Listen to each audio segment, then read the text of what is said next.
Even in purely non-religious terms, homosexuality represents a misuse of the sexual faculty. It is a pathetic little second-rate substitute for reality, a pitiable flight from life. As such, it deserves no compassion, it deserves no treatment as minority martyrdom, and it deserves not to be deemed anything but a pernicious sickness. That's from Time magazine in 1966, when I was 3 years old. And last year, the President of the United States came out in favor of gay marriage.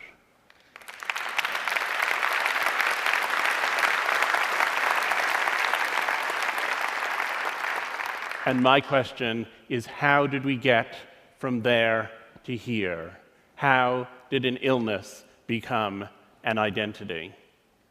When I was perhaps 6 years old, I went to a shoe store with my mother and my brother, and at the end of buying our shoes, the salesman said to us that we could each have a balloon to take home. My brother wanted a red balloon, and I wanted a pink balloon.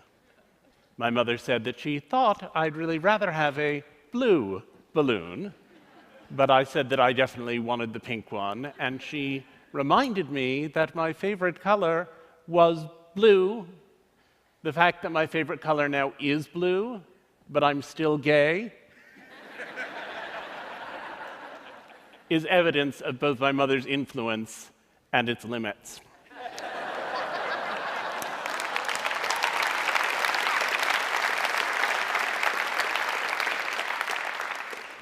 When I was little, my mother used to say, "The love you have for your children is like no other feeling in the world. And until you have children, you don't know what it's like." And when I was little, I took it as the greatest compliment in the world that she would say that about parenting my brother and me. And when I was an adolescent, I thought, but I'm gay, and so I probably can't have a family. And when she said it, it made me anxious. And after I came out of the closet, when she continued to say it, it made me furious. I said, "I'm gay, that's not the direction that I'm headed in, and I want you to stop saying that." About 20 years ago, I was asked by my editors at the New York Times Magazine to write a piece about deaf culture. And I was rather taken aback. I had thought of deafness entirely as an illness. Those poor people, they couldn't hear, they lacked hearing, and what could we do for them? And then I went out into the deaf world. I went to deaf clubs. I saw performances of deaf theater and of deaf poetry. I even went to the Miss Deaf America contest in Nashville, Tennessee, where people complained about that slurry Southern signing. And as I plunged deeper and deeper into the deaf world, I became convinced that deafness was a culture, and that the people in the deaf world who said we don't lack hearing, we have membership in a culture, were saying something that was viable.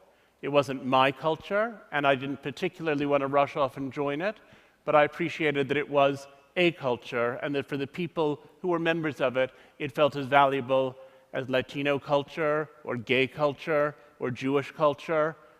It felt as valid, perhaps even, as American culture.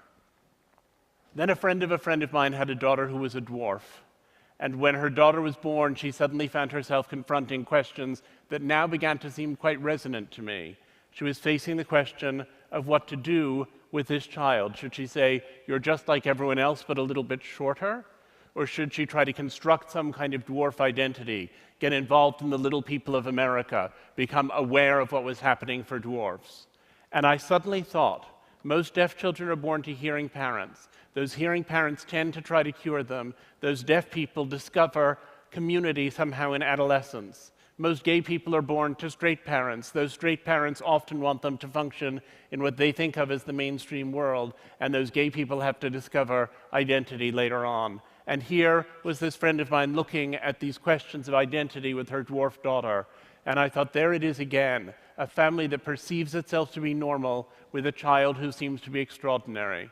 And I hatched the idea that there are really two kinds of identity. There are vertical identities which are passed down generationally from parent to child. Those are things like ethnicity, frequently nationality, language, often religion. Those are things you have in common with your parents and with your children. And while some of them can be difficult, there's no attempt to cure them. You could argue that it's harder in the United States, our current presidency notwithstanding, to be a person of color.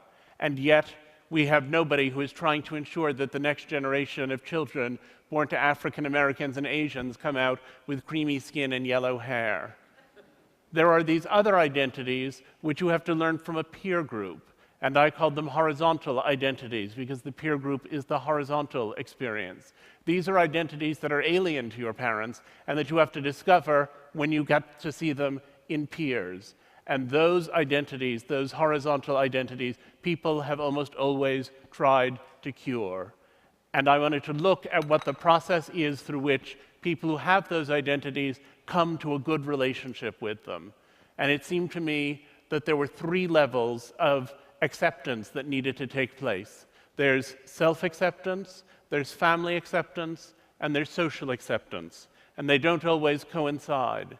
And a lot of the time, people who have these conditions are very angry because they feel as though their parents don't love them, when what actually has happened is that their parents don't accept them. Love is something that ideally is there unconditionally throughout the relationship between a parent and a child. But acceptance is something that takes time. It always takes time. One of the dwarfs I got to know was a guy named Clinton Brown. When he was born, he was diagnosed with diastrophic dwarfism, a very disabling condition, and his parents were told that he would never walk, he would never talk, he would have no intellectual capacity, and he would probably not even recognize them. And it was suggested to them that they leave him at the hospital so that he could die there quietly. And his mother said she wasn't going to do it, and she took her son home, and even though she didn't have a lot of educational or financial advantages, she found the best doctor in the country for dealing with diastrophic dwarfism, and she got Clinton enrolled with him, and in the course of his childhood, he had 30 major surgical procedures. And he spent all this time stuck in the hospital while he was having those procedures, as a result of which he now can walk. And while he was there, they sent tutors around to help him with his schoolwork, and he worked very hard because there was nothing else to do. And he ended up achieving at a level that had never before been contemplated by any member of his family. He was the first one in his family, in fact, to go to college, where he lived on campus and drove a specially fitted car that accommodated his unusual body. And his mother told me the story of coming home one day, and he went to college nearby, and she said, and I saw that car, which you can always recognize, in the parking lot of a bar, she said.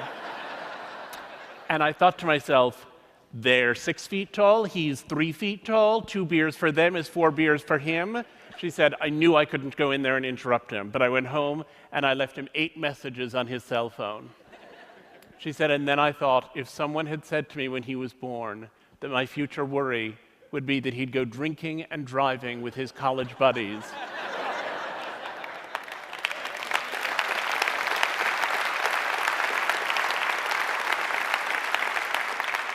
and I said to her, what do you think you did that helped him to emerge as this charming, accomplished, wonderful person? And she said, what did I do? I loved him, that's all. Clinton just always had that light in him, and his father and I were lucky enough to be the first to see it there. I'm going to quote from another magazine of the 60s. This one is from 1968, the Atlantic Monthly, Voice of Liberal America, written by an important bioethicist. He said, there is no reason to feel guilty about putting a Down syndrome child away, whether it is put away in the sense of hidden in a sanitarium or in a more responsible, lethal sense.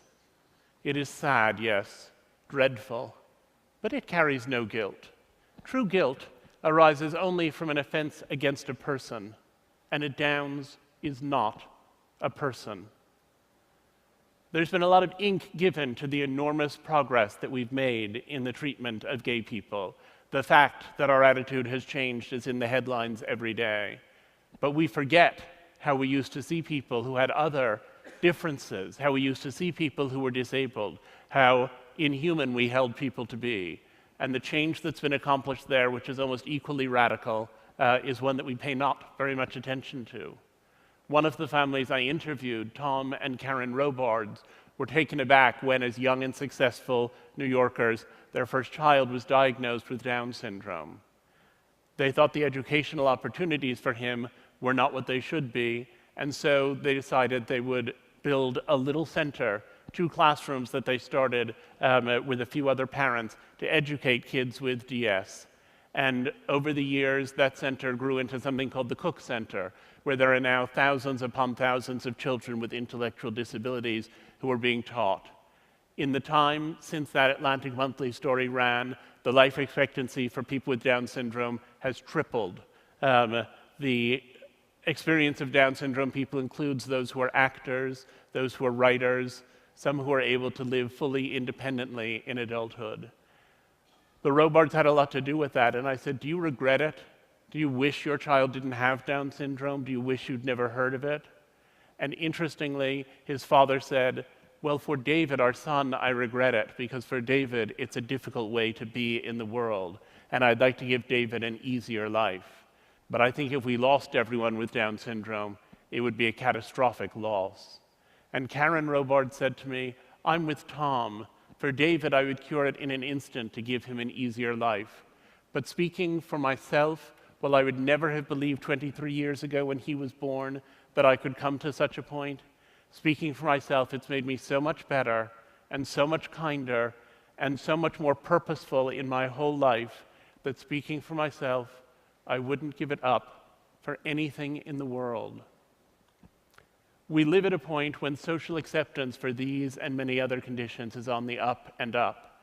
And yet we also live at the moment when our ability to eliminate those conditions has reached a height we never imagined before.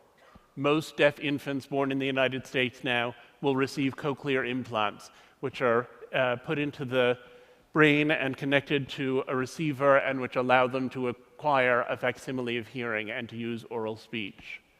A compound that has been tested in mice, BMN 111, is useful in preventing the action of the achondroplasia gene. Achondroplasia is the most common form of dwarfism, and mice who have been given that substance and who have the achondroplasia gene grow to full size. Testing in humans is around the corner. There are blood tests which are making progress that would pick up Down syndrome more clearly and earlier in pregnancies than ever before, making it easier and easier for people to eliminate those pregnancies or to terminate them. And so we have both social progress and medical progress. And I believe in both of them. I believe the social progress is fantastic and meaningful and wonderful, and I think the same thing about the medical progress. But I think it's a tragedy when one of them doesn't see the others. And when I see the way they're intersecting in conditions like the 3 I've just described, I sometimes think it's like those moments in grand opera when the hero realizes he loves the heroine at the exact moment that she lies expiring on a divan. We have to think about how we feel about cures altogether. And a lot of the time, the question of parenthood is, what do we validate in our children and what do we cure in them? Jim Sinclair, a prominent autism activist, said, when parents say, I wish my child did not have autism, what they're really saying is, I wish the child I have did not exist, and I had a different, non-autistic child instead. Read that again. This is what we hear when you mourn over our existence. This is what we hear when you pray for a cure, that your fondest wish for us is that someday we will cease to be, and strangers you can love will move in behind our faces.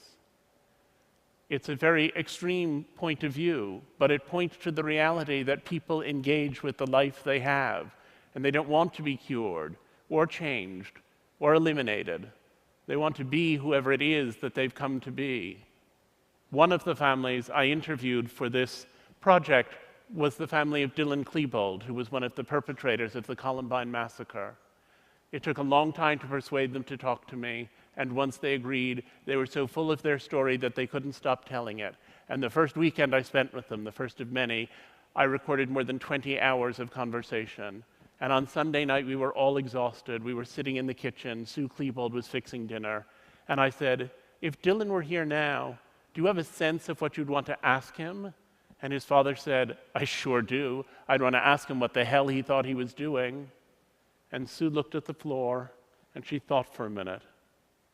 And then she looked back up and said, I would ask him to forgive me for being his mother and never knowing what was going on inside his head. When I had dinner with her a couple of years later, one of many dinners that we had together, she said, you know, when it first happened, I used to wish that I had never married, that I had never had children. If I hadn't gone to Ohio State and crossed paths with Tom, this child wouldn't have existed and this terrible thing wouldn't have happened. But I've come to feel that I love the children I had so much that I don't want to imagine a life without them. I recognize the pain they cause to others, for which there can be no forgiveness, but the pain they cause to me, there is, she said. So while I recognize that it would have been better for the world if Dylan had never been born, I've decided that it would not have been better for me. I thought it was surprising how all of these families had all of these children with all of these problems that they mostly would have done anything to avoid, and that they had all found so much meaning in that experience of parenting. And then I thought, all of us who have children love the children we have with their flaws. If some glorious angel suddenly descended through my living room ceiling and offered to take away the children I have and give me other, better children, more polite, funnier, nicer, smarter, I would cling to the children I have and pray away that atrocious spectacle. And ultimately, I feel that in the same way that we test flame-retardant pajamas in an inferno to ensure they won't catch fire when our child reaches across the stove, so these stories of families negotiating these extreme differences reflect on the universal experience of parenting, which is always that sometimes you look at your child and you think, where did you come from? It turns out that while each of these individual differences is siloed, there are only so many families dealing with schizophrenia, there are only so many families of children who are transgender, there are only so many families of prodigies who also face similar challenges in many ways. There are only so many families in each of those categories. But if you start to think that the experience of negotiating difference within your family is what people are addressing, then you discover that it's a nearly universal phenomenon. Ironically, it turns out that it's our differences and our negotiation of difference that unite us. I decided to have children while I was working on this project, and many people were astonished and said, but how can you decide to have children in the midst of studying everything that can go wrong? And I said, I'm not studying everything that can go wrong. What I'm studying is how much love there can be even when everything appears to be going wrong. I thought a lot about the mother of one disabled child I had seen, severely disabled child who died through caregiver neglect. And when his ashes were interred, his mother said, I pray here for forgiveness for having been twice robbed, once of the child I wanted, and once of the son I loved. And I figured it was possible then for anyone to love any child if they had the effective will to do so. So my husband is the biological father of 2 children with some lesbian friends in Minneapolis. I had a close friend from college who'd gone through a divorce and wanted to have children, and so she and I have a daughter, and mother and daughter live in Texas. And my husband and I have a son who lives with us all the time, of whom I am the biological father, and our surrogate for the pregnancy was Laura, the lesbian mother of Oliver and Lucy in Minneapolis. So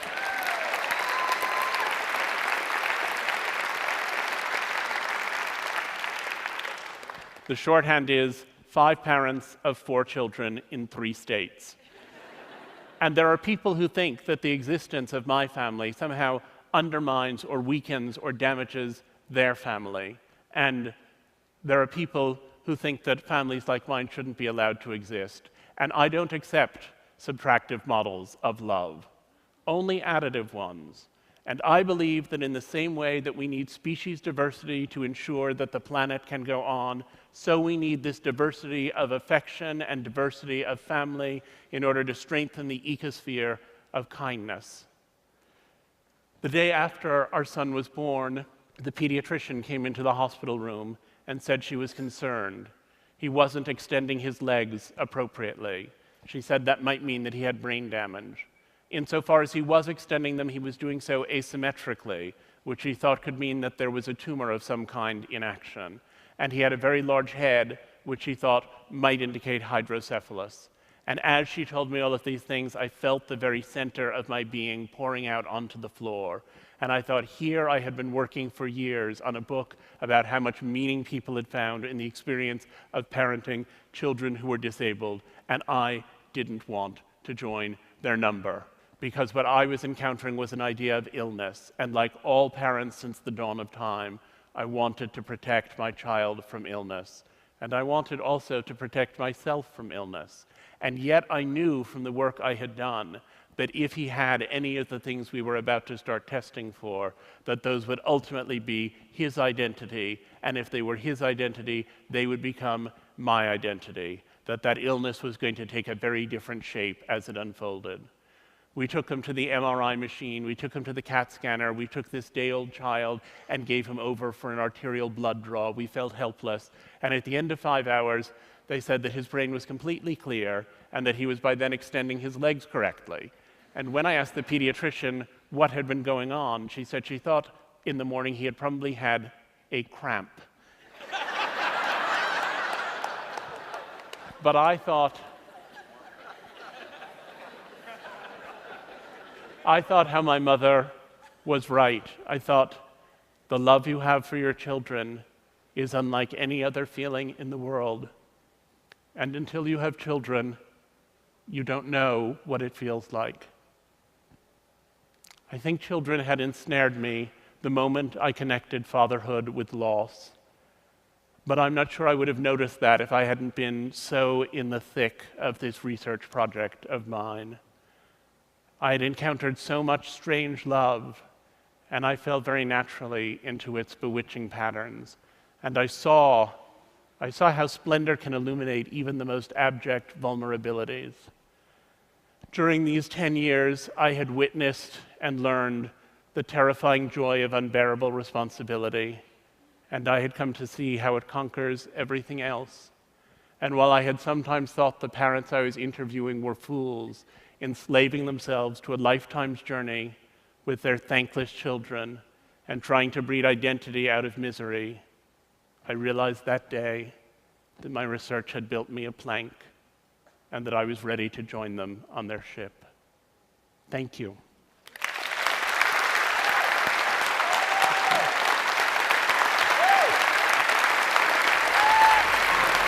Thank you.